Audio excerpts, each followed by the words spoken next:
The most dangerous mistake any officer can make is believing that appearance is stronger than the truth.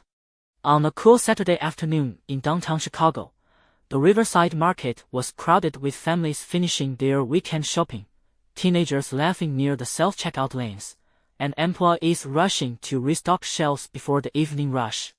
Nothing about the scene suggested that within a few minutes it would become the kind of incident people would replay thousands of times online, each person convinced they already knew exactly what had happened. Angela Brooks moved quietly through the aisles carrying a small shopping basket filled with everyday items, including fresh fruit, bottled water, coffee beans, and a birthday card she planned to mail to her mother the following morning. Dressed in a simple navy sweater, blue jeans, and comfortable sneakers, she looked no different from any other customer enjoying a rare day away from work. She had intentionally left every symbol of authority behind, carrying only her wallet, her driver's license, and a credit card. For the first time in weeks, she wanted nothing more than a peaceful afternoon without radios, briefings, or difficult decisions. After paying at a self-checkout register, Angela placed her receipt inside one of the shopping bags before answering a brief phone call from a close family friend asking whether she could stop by for dinner later that evening. Smiling politely, she thanked the caller and walked toward the automatic front doors, without noticing that one of the electronic receipt records had failed to synchronize with the store's inventory system. At nearly the same moment, store manager Kevin Wallace received an alert on his handheld device indicating that several high-value items appeared to have left the checkout area without being properly recorded. Unsure whether the warning reflected a technical problem or possible shoplifting, he glanced toward the entrance and noticed Angela approaching the exit with shopping bags in her hands. Following company policy, he contacted local police officers who were already parked outside completing paperwork after another routine service call. Officer Daniel Carter and Officer Ethan Ross entered the store within seconds. Daniel had spent nearly 12 years wearing a badge, and experience had taught him to trust his instincts. Unfortunately, that confidence sometimes arrived before all the facts did. As Kevin quietly pointed toward Angela, Daniel watched her continue walking toward the exit and immediately interpreted her calm pace as someone attempting to leave before anyone could ask questions. Without reviewing the electronic payment records or requesting assistance from the customer service desk, he stepped directly into her path. Shoppers slowed their pace. Conversations became whispers. Several people instinctively reached for their phones. Daniel introduced himself and asked Angela to stop because she was being investigated for suspected shoplifting. Angela remained completely composed.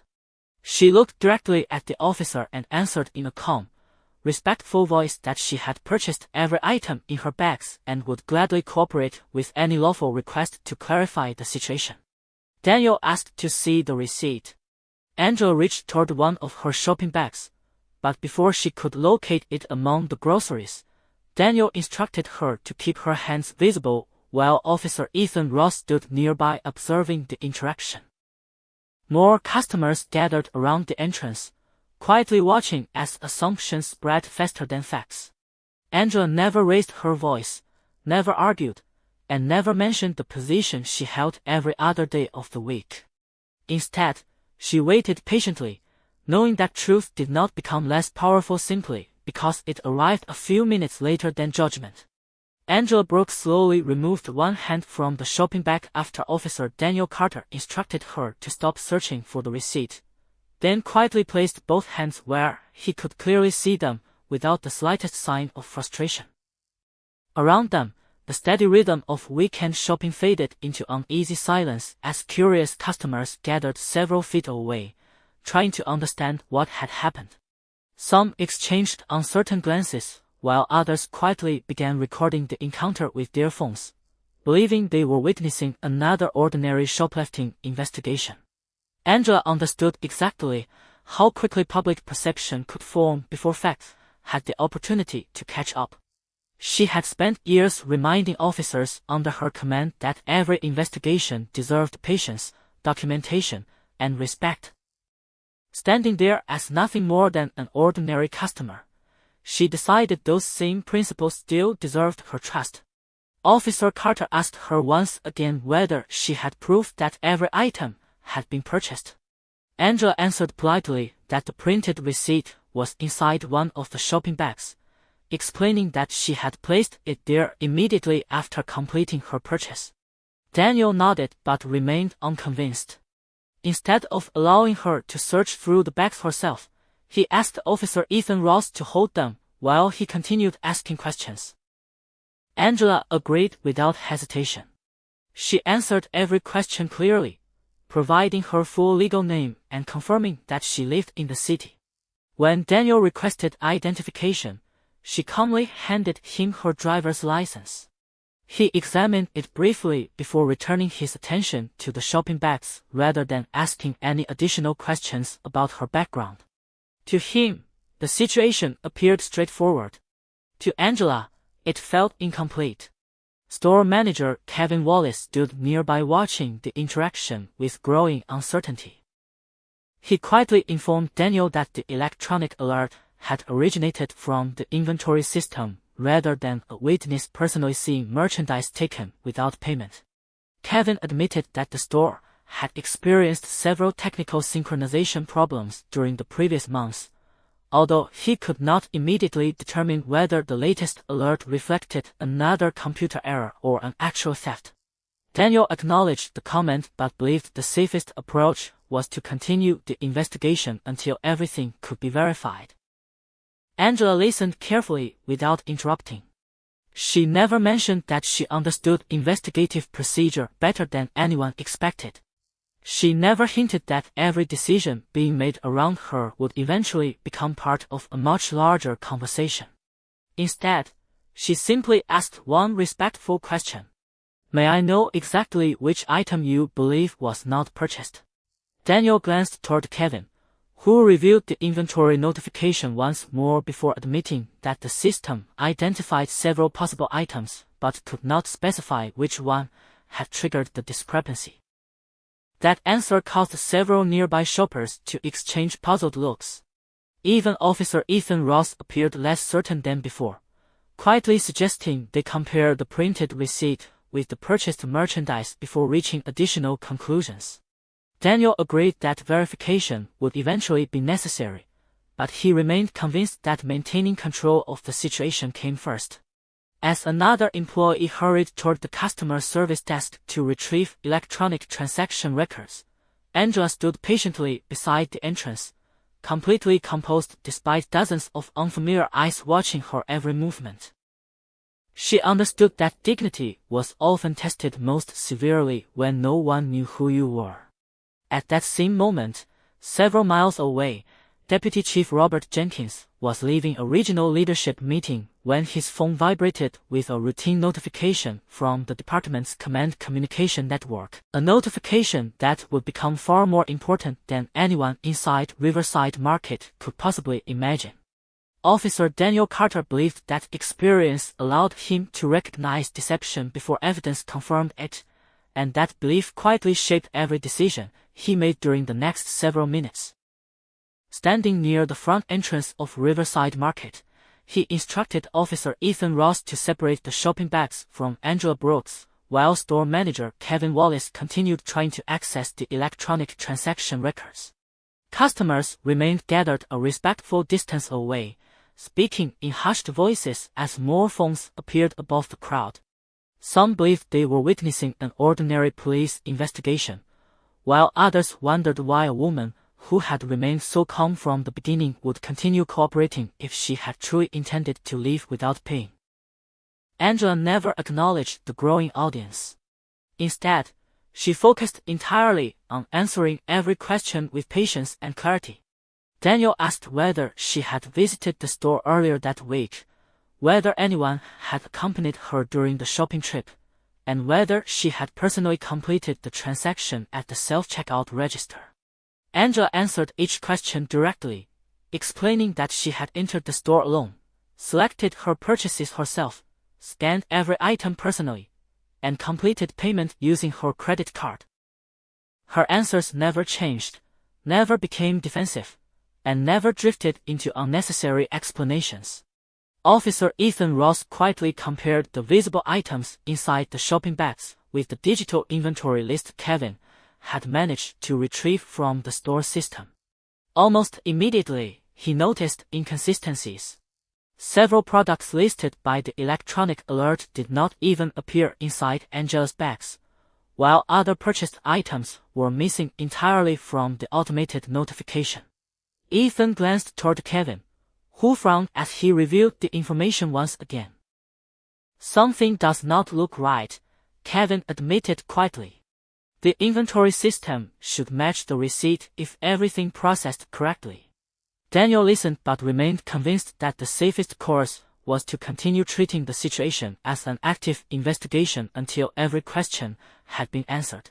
He requested that Angela remain near the entrance while additional verification continued. Angela simply nodded. "I understand," she replied with the same composed tone she had maintained from the first moment they spoke. She neither challenged his authority nor attempted to leave.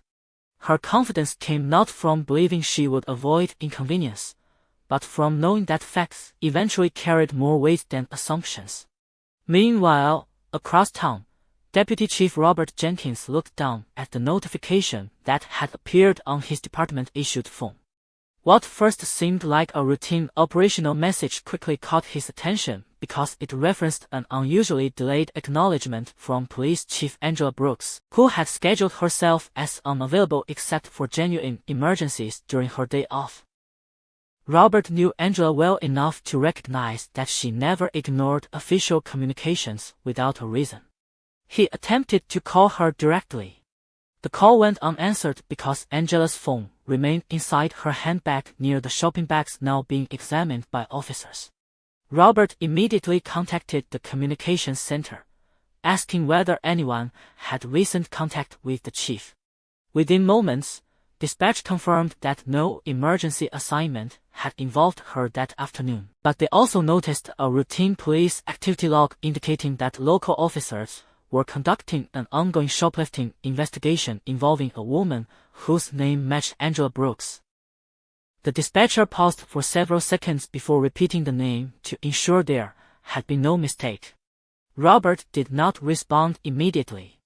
He simply stood, collected his keys, and headed toward his vehicle with calm determination, understanding that the next conversation would likely change everything taking place inside Riverside Market. Inside Riverside Market, the atmosphere shifted almost imperceptibly as uncertainty slowly began replacing confidence.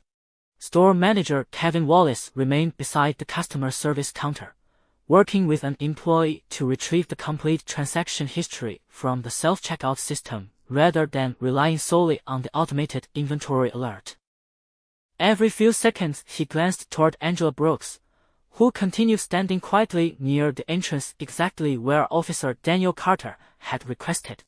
She showed no impatience, no visible frustration, and no attempt to persuade anyone through emotion.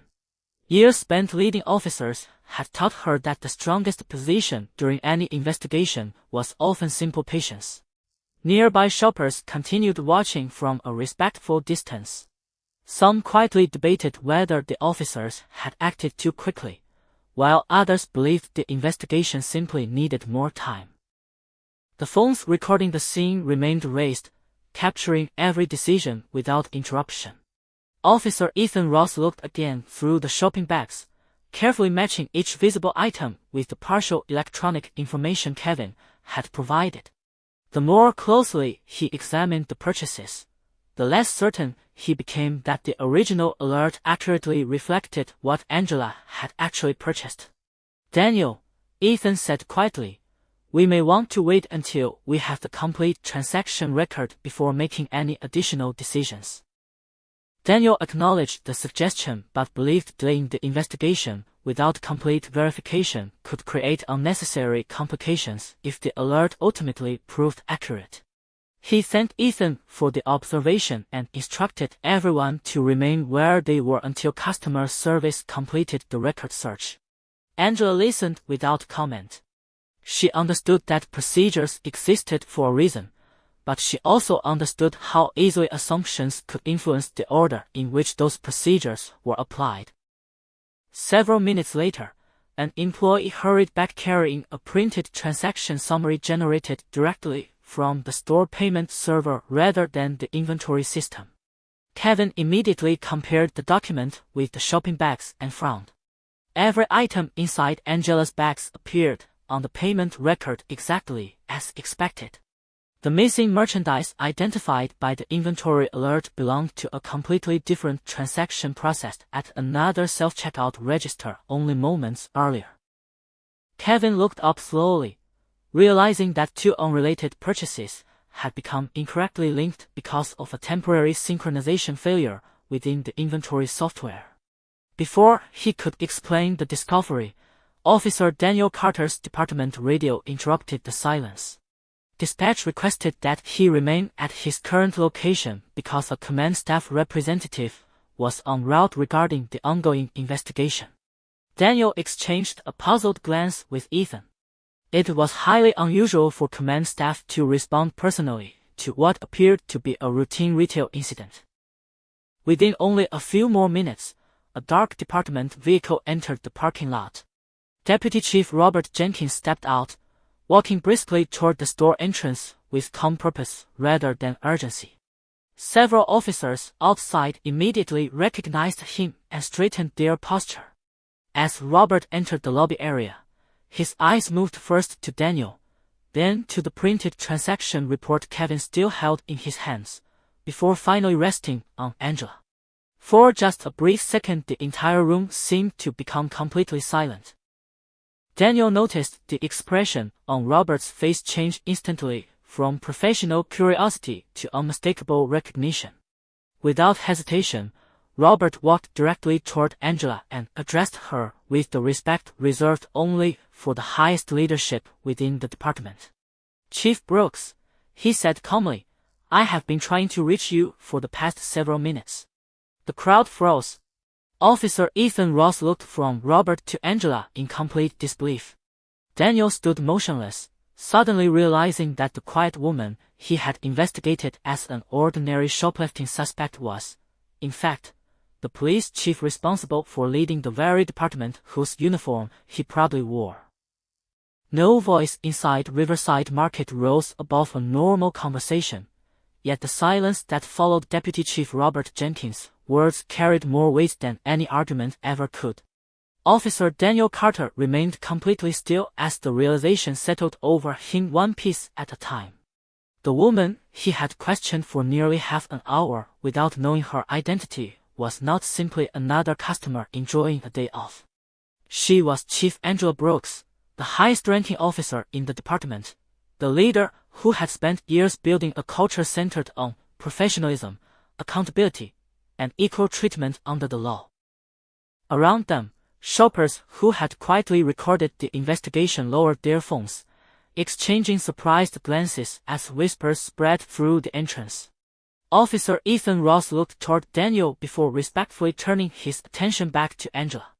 His expression reflected genuine uncertainty rather than embarrassment, recognizing that the situation had become something far greater than a mistaken retail investigation. Store manager Kevin Wallace stepped forward holding the printed transaction summary with both hands. Speaking carefully, he explained that the payment server had confirmed every single item inside Angela's shopping bags had been properly purchased. The inventory alert had been generated by a temporary synchronization failure that mistakenly linked her completed transaction with another customer's incomplete purchase several registers away. Kevin accepted responsibility for contacting police before confirming the payment records through the primary transaction system. Angela listened without interrupting. She thanked Kevin for explaining the facts but made no attempt to criticize him or anyone else standing nearby. Deputy Chief Jenkins accepted the printed report, reviewed it briefly, and quietly handed it to Daniel. "The evidence is clear," he said evenly.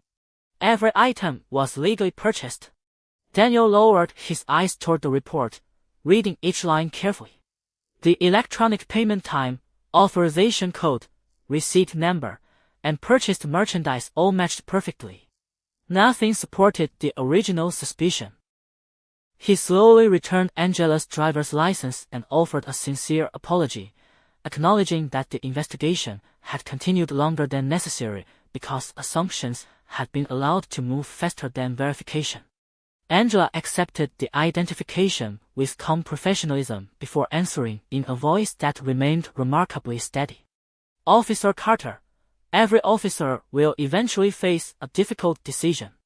The important question is whether we allow evidence to guide us before conclusions become permanent. Daniel nodded silently. Those words carried no anger, no humiliation, and no personal attack. They sounded exactly like the leadership principles repeated throughout every department training session. Deputy Chief Jenkins then requested that the store preserve all surveillance recordings, electronic transaction logs, radio communications, dispatch records, and body camera footage connected with the incident. He explained that preserving documentation protected everyone involved by ensuring the review would be based entirely upon verified facts instead of memory or public opinion. Angela agreed immediately.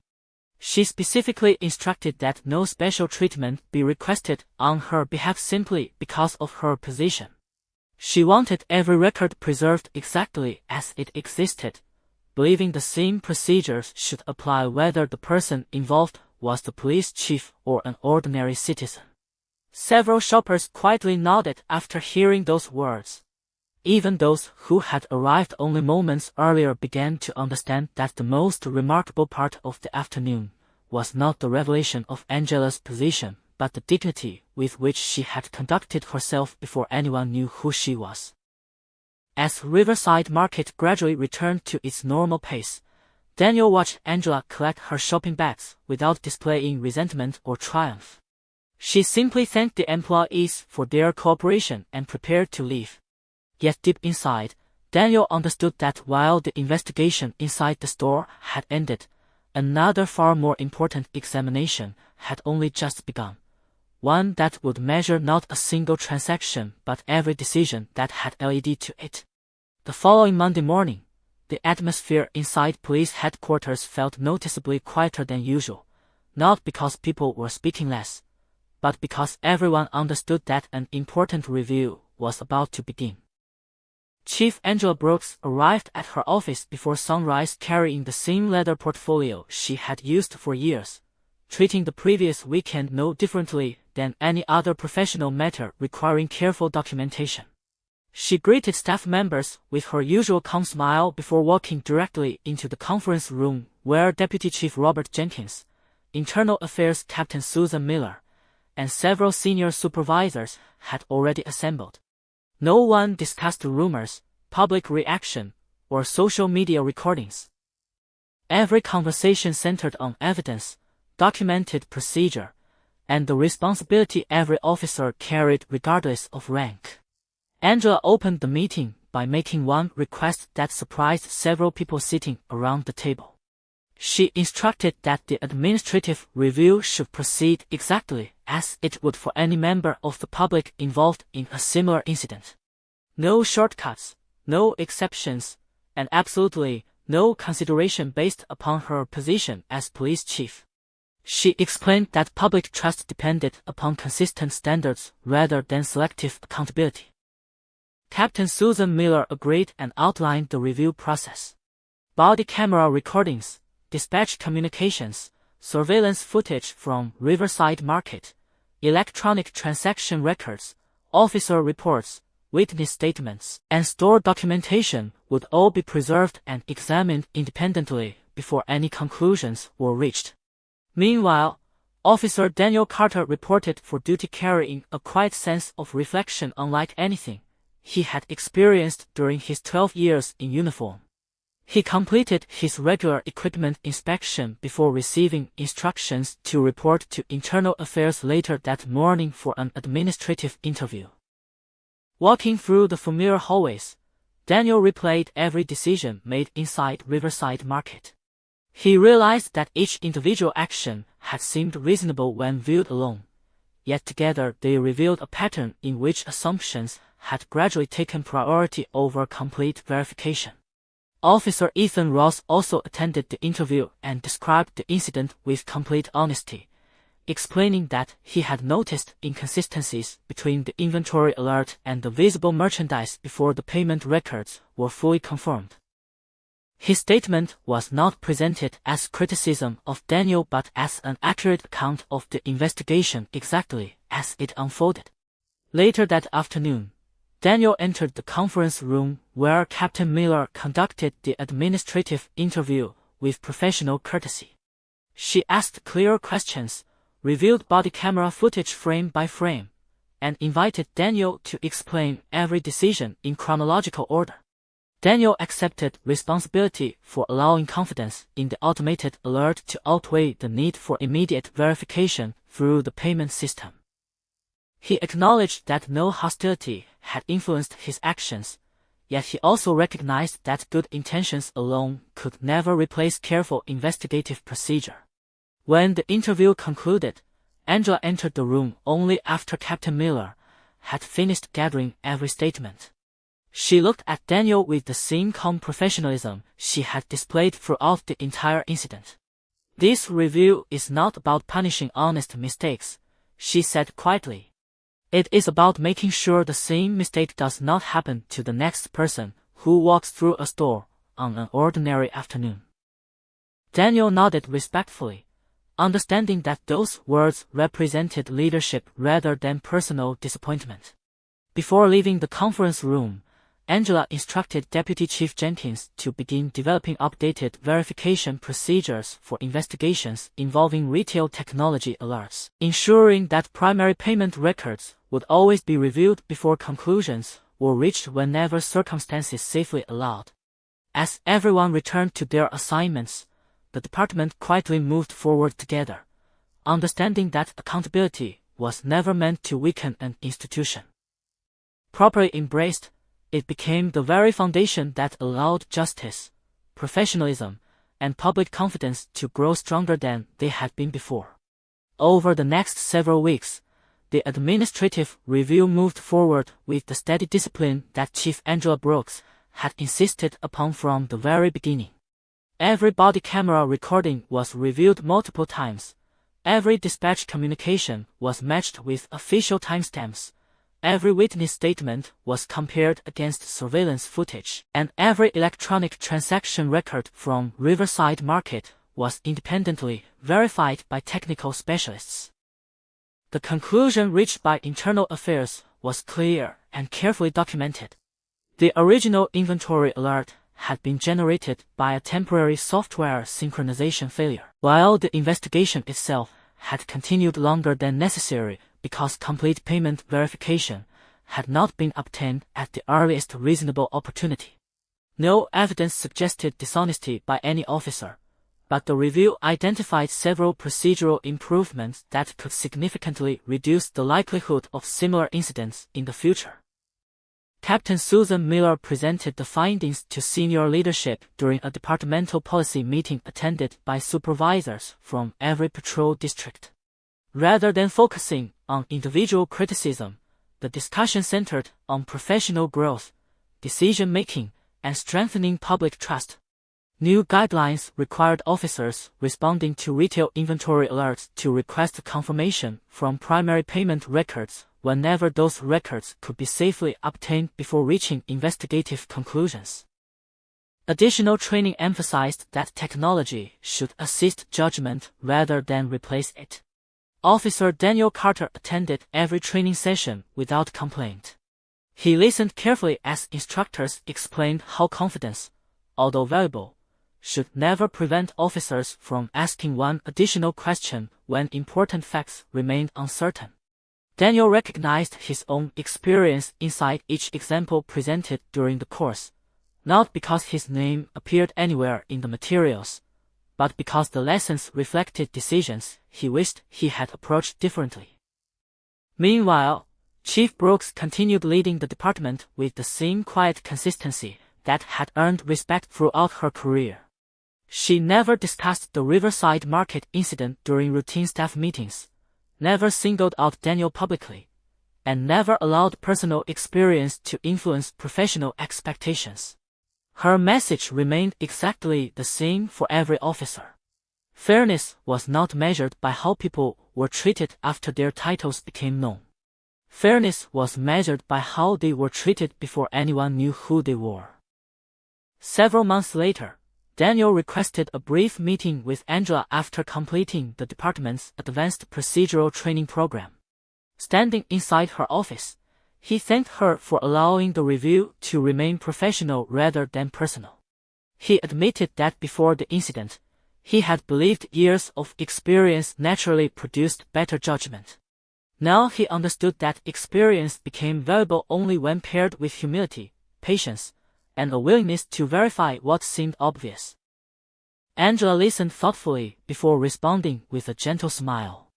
The purpose of accountability is never to define who you were on your worst day, she said quietly. Its purpose is to help determine who you choose to become afterward. Those words remained with Daniel long after he left her office. In the months that followed, younger officers often noticed him asking additional questions during investigations, carefully reviewing reports before drawing conclusions, and encouraging new recruits to rely on evidence before instinct. Without realizing it, he had become one of the department's strongest examples of professional growth. The incident that once seemed destined to damage careers instead became an opportunity to strengthen an entire organization. One ordinary afternoon inside a neighborhood grocery store had quietly reshaped policies, improved training, and reminded everyone wearing a badge that justice begins long before an arrest, a report, or a courtroom. It begins with the simple decision to let facts arrive before judgment, because respect offered at the beginning of an investigation is often the strongest evidence of integrity by the end. Nearly 1 year after the afternoon at Riverside Market, the Chicago Police Department hosted its annual Leadership and Community Partnership Conference inside the city's Public Safety Training Center. Police executives, patrol officers, investigators, community leaders, business owners, and representatives from neighboring agencies gathered to discuss new strategies for strengthening trust between law enforcement and the public. Among the scheduled presentations was a session explaining how procedural improvements introduced during the previous year had significantly reduced misunderstandings involving retail technology alerts and routine citizen encounters. Rather than focusing on statistics alone, the presentation highlighted the importance of slowing down long enough to verify information before allowing assumptions to shape decisions. Chief Angela Brooks opened the conference with the same calm confidence that had defined her leadership throughout her career. She thanked every officer who had embraced the updated procedures and reminded the audience that meaningful progress was rarely achieved through perfection. It was achieved through honesty, accountability, and the willingness to improve after difficult experiences. She never mentioned Riverside Market by name, nor did she identify anyone involved in the original incident.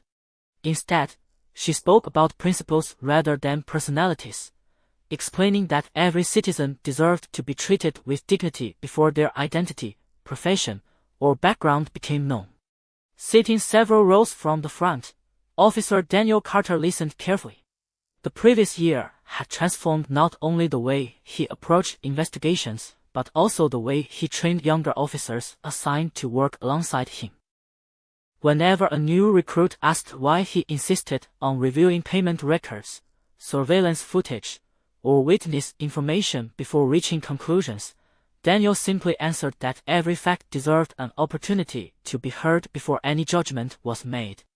Those words had become part of his daily routine because they reflected lessons he had learned through personal experience rather than classroom instruction alone.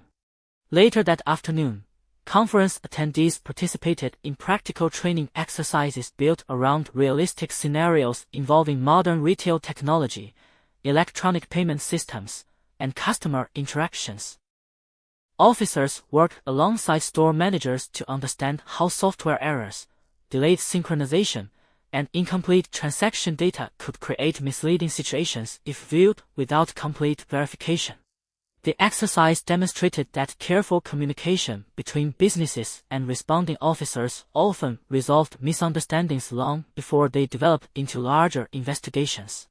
During one discussion, a young patrol officer asked Chief Brooks how she had remained so calm during a situation that many people would have found deeply upsetting. Angela paused thoughtfully before answering. "Professionalism is easiest when everything goes well," she said quietly. "Character is revealed when circumstances become unfair. If we abandon our principles during difficult moments, then those principles never truly belong to us." The room remained silent as her words settled over every person present. Daniel lowered his eyes for a brief moment, recognizing once again that leadership did not require dramatic speeches or public criticism. Sometimes it appeared through patience that refused to become resentment. At the conclusion of the conference, Chief Brooks presented certificates recognizing officers and community partners who had helped implement the department's updated verification policies throughout the city. Daniel accepted his certificate with quiet humility, understanding that it did not celebrate a single successful investigation. It represented continuous growth, personal accountability, and a commitment to ensuring that future encounters would be guided by evidence before assumption. As attendees gradually departed beneath the warm afternoon sunlight, conversations centered not on mistakes from the past but on the stronger foundation those experiences had created. Without seeking recognition, one ordinary shopping trip had quietly reshaped department policy, improved officer training, strengthened relationships with local businesses, and reminded everyone present that public confidence is earned one respectful decision at a time.